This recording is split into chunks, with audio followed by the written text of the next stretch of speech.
পুরস্কার পেয়েছেন তিনি হচ্ছেন অধ্যাপক সোবহান সাহেব।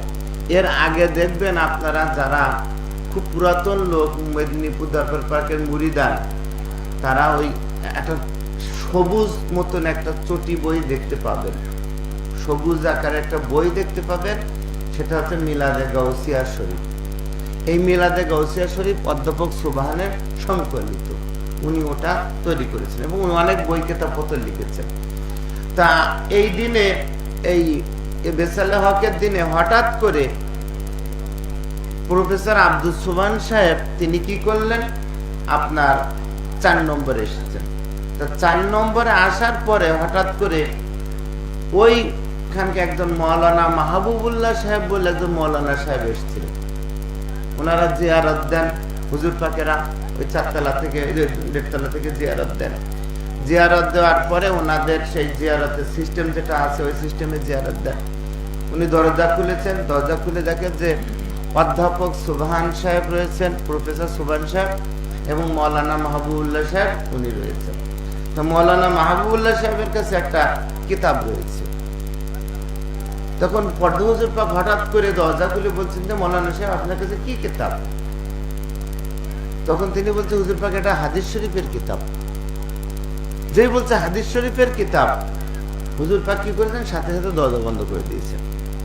কারণ উনি নিচে, হাদিস শরীফের কিতাব নিচে আর মৌলানা পাক উনি হচ্ছেন উপরে রয়েছেন। তো দরজা বন্ধ করে দেওয়ার পরে কিছুক্ষণের মধ্যে পর্দা হুজুর পাক নিচে চলে এসছেন। নিচে চলে এসে ওই যে কামরাতে, ওই 2 তলা, ওই যে ওই সাইডে যে দ্বিতীয় একটা কামরা রয়েছে, প্রথম একটা গেস্ট রুম রয়েছে, সেখানে মানুষজন যে বসে, আর একটা হুজরা শরীফ রয়েছে, সেই হুজরা শরীফে ভিতরে হুজুর পাক আসলেন। এসে এই প্রফেসর সোবহান সাহেবকে আর মৌলানা মাহবুবুল্লাহ সাহেবকে ওই দিন ডাকলেন। ডেকে বললেন দেখি মৌলানা সাহেব কিতাবটা দেখি। তখন উনি কিতাব পাকটা, হাদিসের কিতাব পাকটা নিলেন। ওটা ছিল বুখারী শরীফের একটা অংশ, পাঠ সারা। তো ওই কিতাব পাকটা নিলেন, নিয়ে ছাতাতে বলে দেখ কিতাবটা দেখি। তো উনি নিজেই কিতাবটা খুললেন। খুলে ওখানে একটা বুখারী শরীফের 963 পৃষ্ঠার একখানা হাদিস শরীফ রয়েছে। হযরত আবু হুরায়রা রাদিয়াল্লাহু আনহু বর্ণিত হাদিস শরীফ খানা রয়েছে। এটাকে বলা হয় হাদিসে কুদসি। এটা এই হাদিস শরীফ খানা উনি পড়ছেন। হুজুর পাক তখন এই হাদিস শরীফ খানা পড়লেন। এই হাদিস শরীফের বাংলা তর্জমা আমি আপনাদেরকে বলে শোনাচ্ছি। সে হাদিস শরীফ খানা হচ্ছে এই, মান দাআ লি ওয়ালিয়ান ফাকাদ আযানতু বিল হার। যে ব্যক্তি আল্লাহর ওলির বিরুদ্ধে যায়, আল্লাহ পাক বলছেন আমি তার বিরুদ্ধে যুদ্ধের জন্য আহ্বান জানাই। অর্থাৎ আল্লাহর ওলিদের দুশমন যারা হবে, আল্লাহর দুশমন হবে। তখন তিনি বললেন দেখো আল্লাহর ওলি কি করে হয়। তখন আল্লাহ পাক বলছেন যে ওই ব্যক্তির নফল ইবাদত করতে করতে করতে করতে করতে করতে এমন একটা পর্যায়ে গেছে যে ওই লোকটাকে আল্লাহ ভালোবেসে ফেলেন। আল্লাহ ভালোবেসে ফেলেন। যখন আল্লাহ ভালোবাসেন তখন কি হয়, ওই ওলির হাত বলছেন যে আল্লাহর হাত হয়ে যায়, ওই ওলির পা আল্লাহর পা হয়ে যায়, যে পা দিয়ে সে চলে। ওই ওলির হাত সেটা আল্লাহর হাত হয়ে যায়, যে ওলি ওই উনি যে ধারণ করে। তাহলে এখন চিন্তা করেন যে আমরা বায়াত হচ্ছি কার হাতে। এটা কিন্তু বুখারী শরীফের হাদিস। এটা সাধারণ ওলিদের ব্যাপারে বলা হয়েছে। এই সমস্ত ওলিরা কি হয়, যারা সাধারণ ওলি তাদের ব্যাপারে এই কথাটা বলা হচ্ছে। আর যারা জাতে ওলি, যারা ওলি বানানে ওয়ালা ওলি, যারা যারা ওলি তৈরি করেন, তাদের ব্যাপারটা কিন্তু আলাদা। এনারা হচ্ছেন খাস জাতপাত। তো তখন তিনি বলছেন যে তাদের কান আল্লাহর কান হয়ে যায়। যে কানে আমরা ওলিদের সামনে যে সমস্ত কথাগুলো বলি, সেই কথাগুলো কিন্তু ওলির কানে বলি না, খোদা আল্লাহ পাকের কানেই।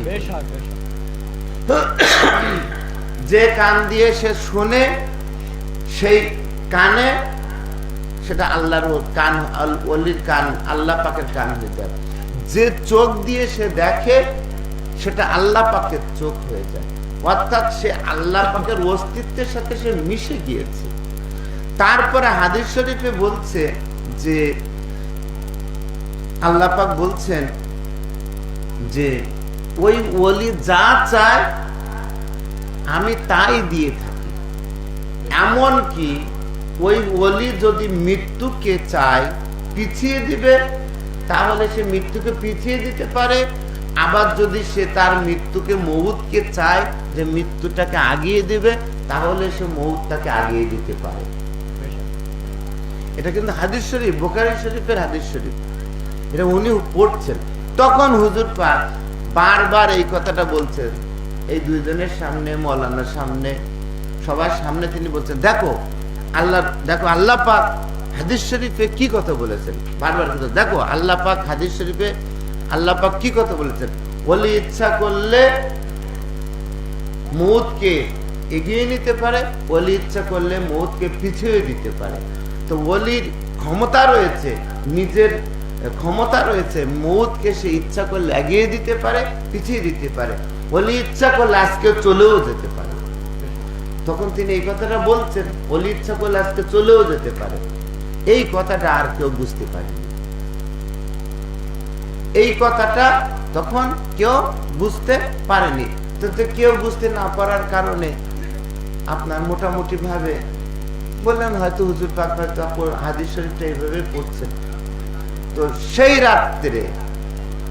রাত্রে এই 25শে অক্টোবর এই রাত্রে হযরত মাওলানা সৈয়দনা সৈয়দ শাহ মুস্তাশিল আলী আল কাদরি আলাইহিস সালাম, হযরত মাওলানা সৈয়দ শাহ রশিদ আলী আল কাদরি আলাইহিস সালামের হাতে সমস্ত ক্ষমতা, ঐশ্বরিক ক্ষমতা, কাদরিয়া তরিকার ক্ষমতা, সমস্ত আল্লাহ পাকের কুদরত, সমস্ত বেলায়েত, সমস্ত মারেফাত, সমস্ত ওনার কাছে অর্পণ করে মহান আল্লাহ পাকের সান্নিধ্যে তিনি মিলিত হয়ে যান। আল্লাহ পাক ওনাদের এই মিলনটাকে কি বলেছেন কোরআন শরীফে জানেন?